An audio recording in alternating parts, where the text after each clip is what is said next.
donc commissaire aux enquêtes économiques loolu xam naa war ngeen koo xam ci moom yàgg na ci administration nekk na commerce extérieur nekk na traitement nekk yore na fi ay ndomba tànk daal léegi man nag man sama wàll man gëstukat laa donc man suuf laa xam ak bay loolu laa liggéey naa ISRA Institut Sénégalais de recherche agricole comme chercheur pendant 23 ans ma jógee fa dem développement liggéey ak USAID ñu di ko wax agence américaine pour le développement international comme chargé de programme donc CPI bi dañ cee fekk rek léegi nag exemple bu ma leen mën a expliquer mooy aspect conseil bi appui conseil parce que man dama am Kër Bel-Air léegi titre foncier la mais xam nga groupe la opérative la léegi bi ma amee sama kër ma tabax ba pare ma bëggoon def li ñuy tuddee extraction titre foncier ma yóbbu ko jox fi ma war a aw yëpp jaar naa ko domaine fay moom daal ni ma la ko misaale daal ci ni ma ci gàtt bi 2008 laa fa dugal dossier bi dem nañoo dem ba 2013 mënuma xam fu kayit gi nekk te fay naa lépp lu ma waroon a fay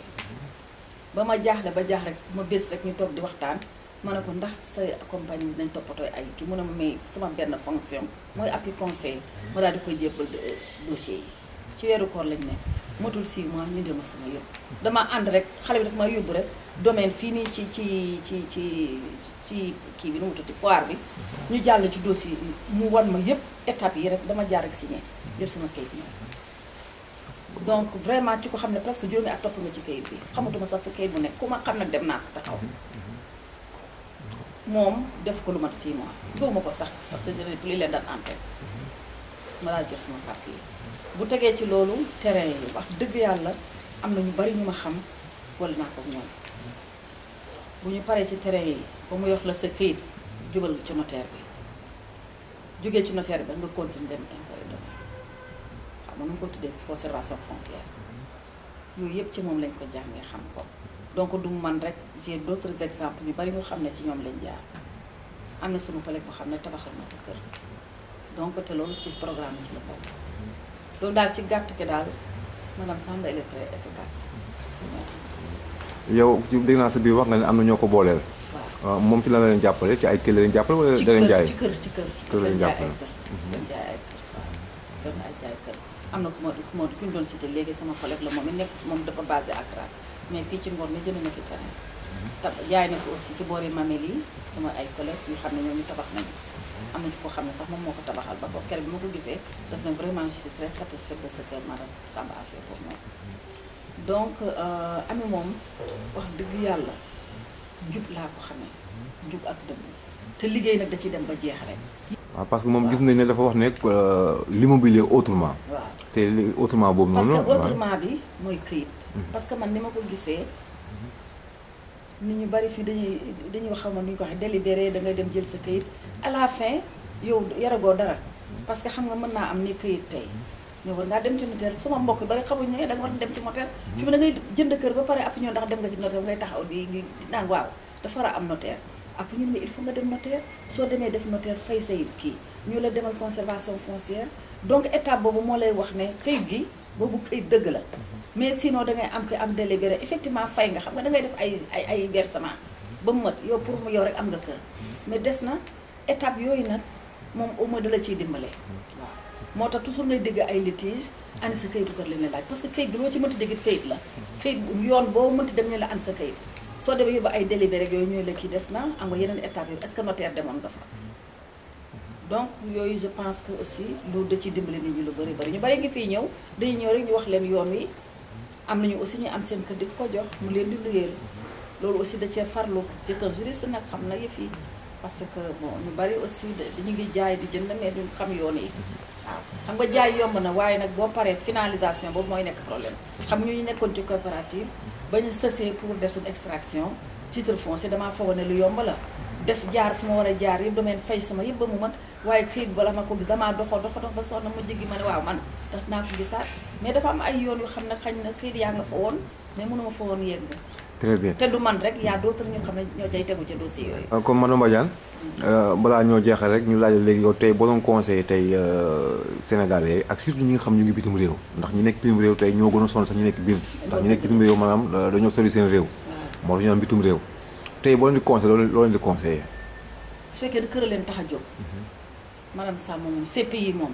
man de moom laa xam te amaguma ci déception te li ma leen wax nii man tuuti rek laa leen ci wax parce que ne luyeewuma kër jaayuma waaye day luye di jaay di jënd loo bëgg rek man wóolu naa ko teg ko jub la jub gi moo di lii lay jar lii ngay def yoon wi laa lay woon yóbbu la bu say këyit paree ci moom mooy la demal ci notaire bi nga woo notaire bi notaire bi jox la rendez-vous lii nga war a fay nga dis ko rek notaire bi nag ngay fayee boo jógee foofu léegi bu sa këyit matee notaire bi jox la sa këyit ne la demal conservation foncière boo yegee conservation foncière ne la sa këyit tamit yow léegi xam nga ne am nga këyit nga ñëw denc sa këyit boo bëggee tabax nga dellu soit mën a la léegi plan yaa ngi ingénieur fi y a des tableaux y a des documents qui sont là ban tibu tabax nga bëgg loo bëgg ñu accompagner la boo bëggee benn étage boo bëgg semi étage loo bëgg yow daal sa portefeuille toll rek nga wax ne li laa am ñu wax la li nga tolloon lii la F1 F2 F3 loo yëpp ngi fi yooyu yëpp teg naa ci sama bët. kon daal yow rëccuwul tey li nga ko boole ak say nit bopp. déedéet te ba tey maa ngi def dem ku ma gis may ndax tu es intéressé ma ñëw wax ko ku ma nekk ci biti ne ma ndax am ngeen terrain ci boori Ngor wala Almadies yu ma wax la ma ne boo bëggee feneen rek ma laaj ko ma ne ko Tivaouane Peulh am na Kër Massar am na Ngor yi am na lépp ci portefeuille yi rek la waaw mais man yàgg naa moom yàgg xam ne moom ah man de ni ma ko wóoloo ma ko ni sax am bopp waaw parce que elle est intègre xam na liggéeyam ku jub la waaw. léegi loo jeexalee. xanaa di invité diaspora bi ne leen fii moom place la te buñ fi ñëwee duñ ko réccu daal duñ ko réccu parce que dafa nit bu jubee jullit la jub ku jub la loolu doy na rek ndax ci weeru koor la ñu nekk waaw te moom dana ci def sax lu xam ne mënu ko parce que li muy sonnee ci liggéey bi sëriñ bi kenn mënu ko fay ku xam ne presque 24 heures ngay fonctionné nee naa ko mag nga dangay xool fi du wàcc ba dog di jot waaw te fi tey boo ko joxoon sa dossier da daal di jël rek du seet day jël sac bi rek ngeen dugg ci oto bi dem di wër a wër ba yëfi sotti mu ñëw toog loolu amul fay waaw moom service bi muy def fayewu ko waaw c'est que nag boo yore personnel il faut nga fay leen waaw kon madame Badiane ñu ngi lay jaajëfal. waaw kay jërëjëf. asalaamaaleykum. donc mbir bi daal mooy def témoignage ci sama yaay bu baax maanaam Samb moo ma jaay sama terrain bi nii tabaxal ma ko la muy benn soxna bu baax a baax parce que jàppale na ma ci acquisition bi jàppale tamit ci tabax bi donc jamono bi nag ci Sénégal jafe na trop nga am benn yaay boo xam ne da lay jàppale donc moo jàppale nag jënd fi tabax ko nii léegi kontaan naa ci trop donc yéen tamit waa diaspora maa ngi leen di encouragé nag ngeen fexe ba duggante en contact avec le cabinet Prestige Immobilier de madame Samb ndax di leen la jox conseil di leen la jàppale di leen fexe daal ba affaire bi daal mu yomb ci ñun ñëpp surtout les jeunes nga xam ne doo war a jënd terrain tabax pour seen famille donc kër gaa ngi nii donc je vais vous montrer un peu les investissements qu'on a eu à faire donc terrain wu 150 mètres carrés la ma jaay ci côté Ngor donc ñu def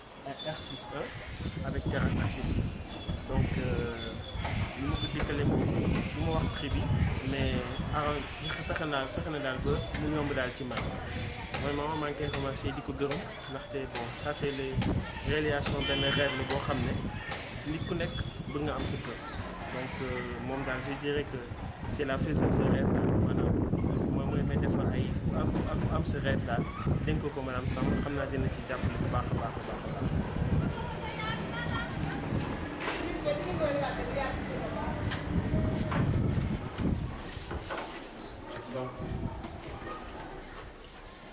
Donc ici c'est le salon, vous d'affaires, donc avec 2 niveaux, et puis avec une cour accessible, et puis il y a la cuisine, on peut passer par là.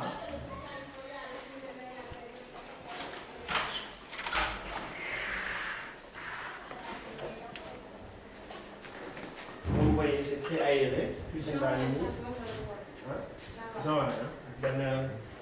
Un espace pour le lavage. Et puis, une salle de bain visiteur, chambre visiteur. Et ensuite, il y a les chambres par en haut, avec les chambres enfants. Donc, voilà c'était mon témoignage que je voulais donner ci madame Samb ak cabinet Prestige Immobilier en tout cas maa ngi koy gërëm di ko sant te yéen tamit maa ngi leen di encouragé waa diaspora dañ fexe encore une fois duggante ak madame Samb dina jaay terrain dina tabax dina leen tabaxal donc voilà en tout cas j'espère qu'il y aura beaucoup de projets yàlla jàppale ñëpp et encore une fois madame Samb maa ngi lay gërëm di la sant merci. ministre ñu ngi lay nuyu di la jox sa wàccuwaay bu mat sëkk. maa ngi lay nuyu di nuyu waa diaspora Sénégal yëpp xam naa li ci diaspora parce que man nekkoon naa immigré aux États-Unis pour wax ci nga xam ne moom nga may laaj nag muy Aminata Sall Samb ah pour ma tënk ko dana jafe de mais danaa ko jéem a tënk ndaxte sama ànd ak moom ci atam ren bi mi ngi ci ñeent fukki at maa ngi ko xam ñi nga xamante 1976 bu mu ñëwee fac de droit université Cheikh Anta Diop ma fekk ko yàlla boole ñu ànd moom moo ñu njëkk am borom kër mu njëkk am borom kër ñun après lañ soog am soxna ba génnee fa ñu ànd dem ENAM école nationale d'administration et de magistrature génnee fa dekk même section nekk commissaire aux enquêtes économiques liggéey contrôle économique liggéey commerce extérieur man Aminata nekkoon na sama patron parce que bi ko yàlla yóbbee mu nekk commerce extérieur fekk man ma jógee ministère affaires étrangères mu nekk chef de division commerce extérieur dama ñëw fekk ko foofu ma nekk fa chef du bureau mu nekk sama patron te nag dafa nekk koo xam ne kii yàlla da koo jubal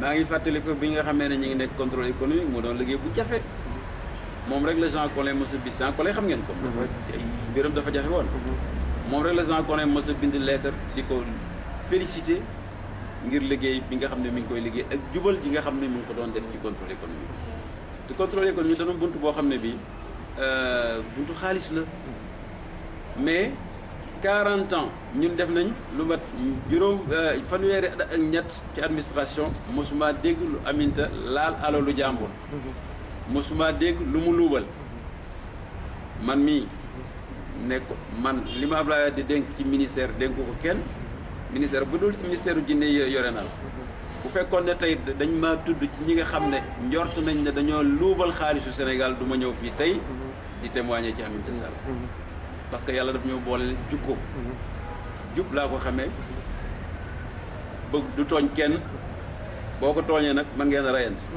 waaw parce que njubam moo tax xam nga koo xam ne kii 40 ans nga xam ko ci njub ah wax dëgg yàlla sant yàlla rek la ñu war a def waaw te moom it poste bu nekk jaar na fa nekk na directeur commerce extérieur nekk na directeur administrateur général du Train Point nga xam ne man maa ko fa remplacé mais muy koo xam ne kii daal mën na liggéey yëpp luñ ko mës a jox doxal na ko ba ñi nga xam ne ñooy kilifa réew mi sant ko ci gërëm ko ci Abdou Diouf sant na ko gërëm na ko Ablaye Wade ci lu ma fekkee sant na ko gërëm na ko kon nag Aminata ku baax la ku yàlla baaxal la te yaakaar naa ne ni ñu jëflante ak moom booba léegi muy ñeent fukki at gisuñ dara loo xam ne lii lu gàkk la wala lu lëndëm ci moom kon tey mën nañoo taxaw fii wax ko Sénégalais yëpp dégg.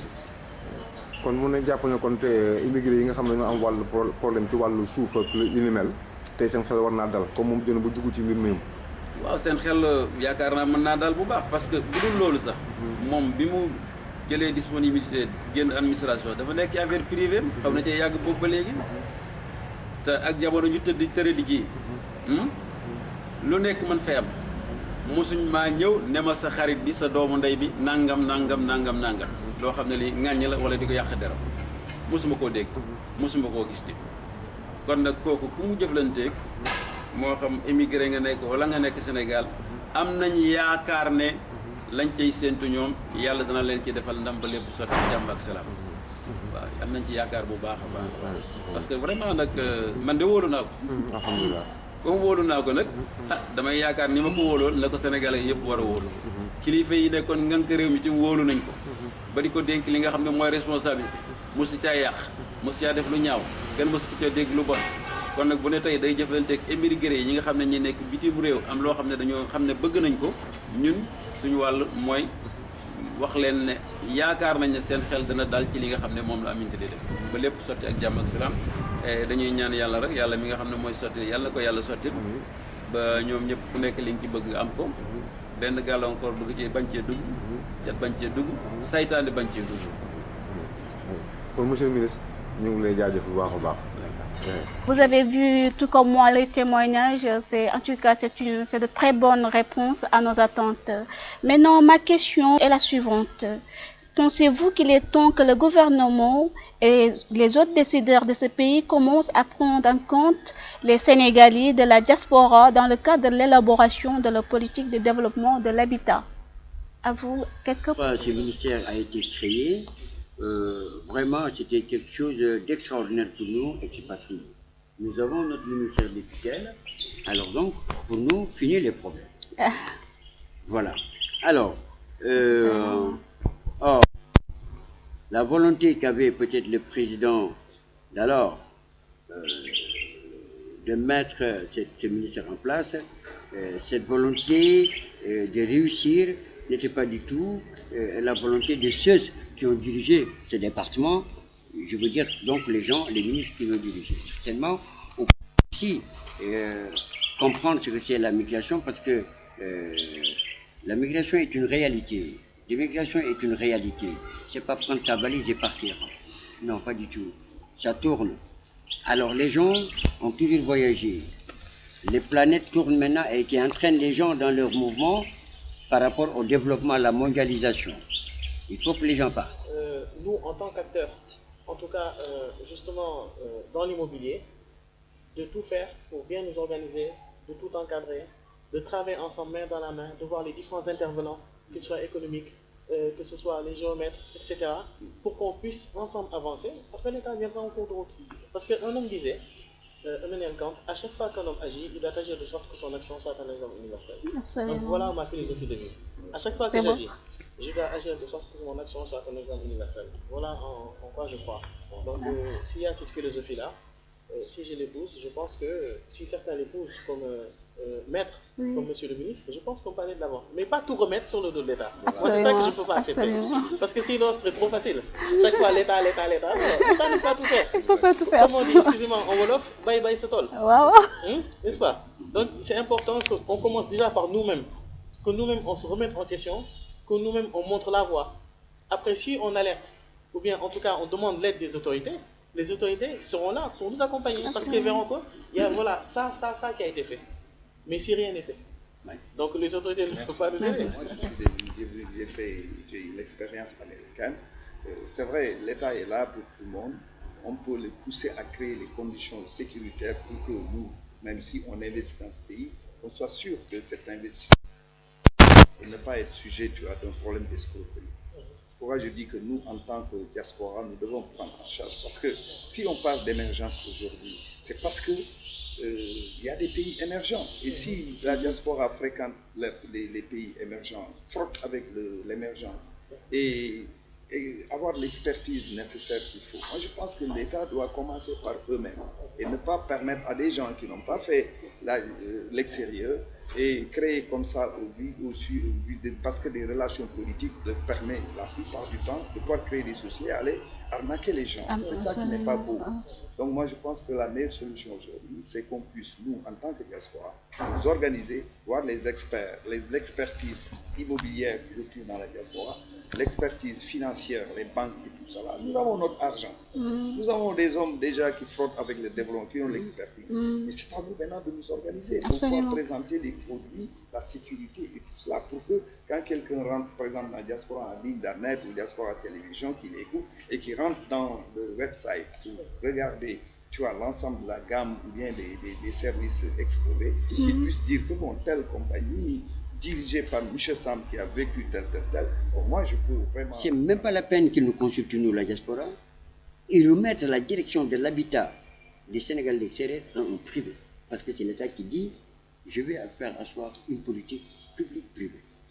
Donc, je le prends au mot. Alors, si la direction de l'habitat de l'extérieur n'est pas en mesure de mettre en place quelque chose, pour faire asseoir quelque chose, création, justement construire avec autant, je pense à mon avis, et en toute simplicité, sans complexe, remettre ça à une compagnie qui est en mesure de le faire et qui rend service. Merci. Voilà. Moi, je le vois comme De toute façon, chacun a son... Mais moi, ce que je voulais juste attirer l'attention, c'est que le gouvernement peut faire l'encadrement, créer les opportunités autour. Mais c'est à nous maintenant, Absolument. en tant qu'acteurs, de prendre notre destin et nos responsabilités. Comme M. Samb l'a bien dit, il a séjourné en Europe et tout, il est rentré. Maintenant, il prend en charge des questions importantes et lui-même pourra avoir le langage scié pour pouvoir communiquer avec sa diaspora. Parce que moi, c'est la gérance. Le Sénégalais également, la diaspora peut avoir un bien immobilier, peut avoir un immeuble, une villa, des appartements, et il a besoin de faire ce qu'on appelle la gérance, c'est-à-dire le reversement, et puis de gérer, de récupérer le loyer, n'est-ce pas, du locataire. Mais le point le plus important aujourd'hui qui nous a ramené ici, je pense surtout c'est à l'aspect foncier. Donc l'aspect foncier, c'est quoi? C'est dire aux Sénégalais de ne pas s'inquiéter. Parce qu'il y a beaucoup de terres qui font partie du domaine de l'État. Nous, on fait ce qu'on appelle la vérification. On vérifie est-ce que l'État a prévu quelque chose sur cette terre. Si on fait cette vérification, après, on a ce qu'on appelle le délibéré. Donc le délibéré, c'est un acte administratif qui est délivré par la communauté rurale. Ensuite, nous, on a cette capacité à transformer le délibéré en titre foncier de 18 à 24 mois. Vous voyez, donc c'est très important. Parce que aussi, nous, on a pris l'aspect financier. Parce qu'on se dit que les Sénégalais, même si c'est les Sénégalais de la diaspora, certains n'ont pas beaucoup les moyens. Mais tous ces terrains, en tout cas, c'est par rapport à ce qu'on appelle la zone périurbaine. Donc c'est tout ce qui est Keur Massar, Keur Ndiaye-Lo, Kiwangoy, Ndiakhirat, Golom, etc. Donc, avec l'avènement de l'autoroute à péage, ainsi que l'aéroport international de Diagne, plus rien n'est loin. Donc nous, c'est là-bas qu'on a décidé en tout cas de faire des programmes. Donc les Sénégalais qui viennent, même s'ils ont peu de moyens, les Sénégalais de la diaspora, donc qu'ils viennent, qu'ils donnent un acompte. Parce que c'est des formules, en réalité, qu'on a essayé de trouver. Des formules où, par exemple, on demande à la personne de donner un acompte. Donc, pour réserver. Donc, on remet un contrat de réservation. Après ce contrat de réservation, donc, au fur et à mesure qu'on avance dans le temps, entre 18 et 24 mois, le temps que le titre foncier sort, la personne, après avoir donné cet acompte, peut verser mensuellement un montant. Maintenant, à l'issue de cette régularisation-là, on passe à une autre étape, qui est ce qu'on appelle la viabilisation. Il dit, ah, là, on a terminé de faire l'acquisition de la parcelle. Après avoir transformé de délibéré à titre foncier, on passe à ce qu'on appelle la viabilisation. Viabilisation, parce qu'on ne va pas vivre dans des endroits comme des animaux, où il n'y a pas d'eau, il n'y a pas d'électricité, il n'y a pas de voirie. Nous, on a cette capacité également à faire ce qu'on appelle la viabilisation.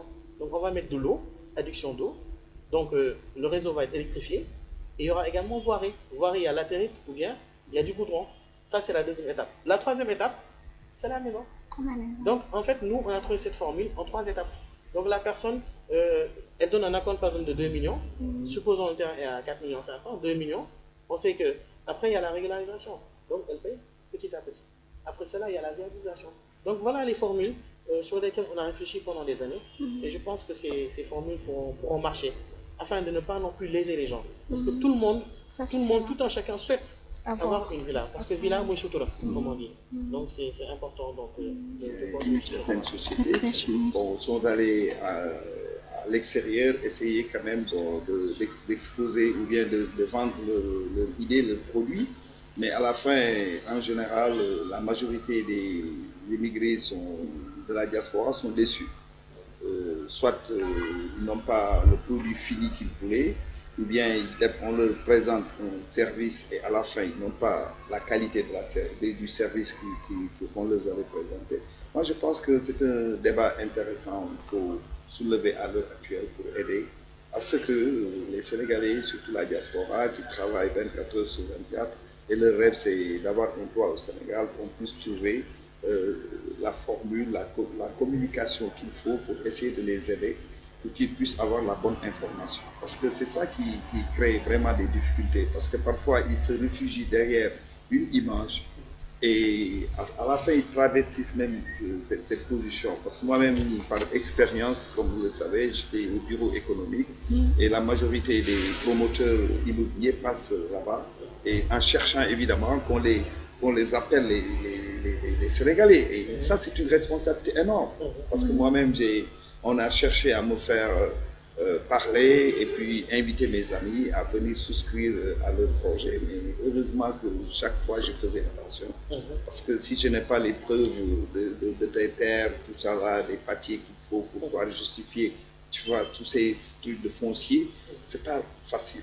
Par conséquent, je pense que cette compagnie-là, avec notre ami Samb qui a vécu aux États-Unis, pourrait certainement, avec l'expérience qu'il a, l'expertise, aider à ce que les diasporas en télévision puissent aider à exposer les vrais problèmes à la diaspora pour qu'ils puissent trouver des solutions vraiment de qualité, parce que ça coûte excessivement cher les maisons ici au Sénégal, comparé à d'autres pays.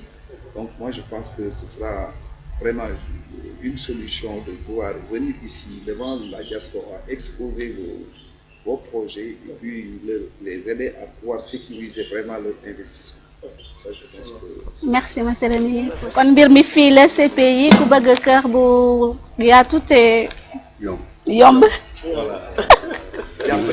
fii lay ñëw fii ci CPI Inch'Allah. Vous aviez à la présentation immédiate. Diaspora en ligne remercie tous ces invités. On vous donne rendez-vous à la prochaine Inch'Allah. Merci.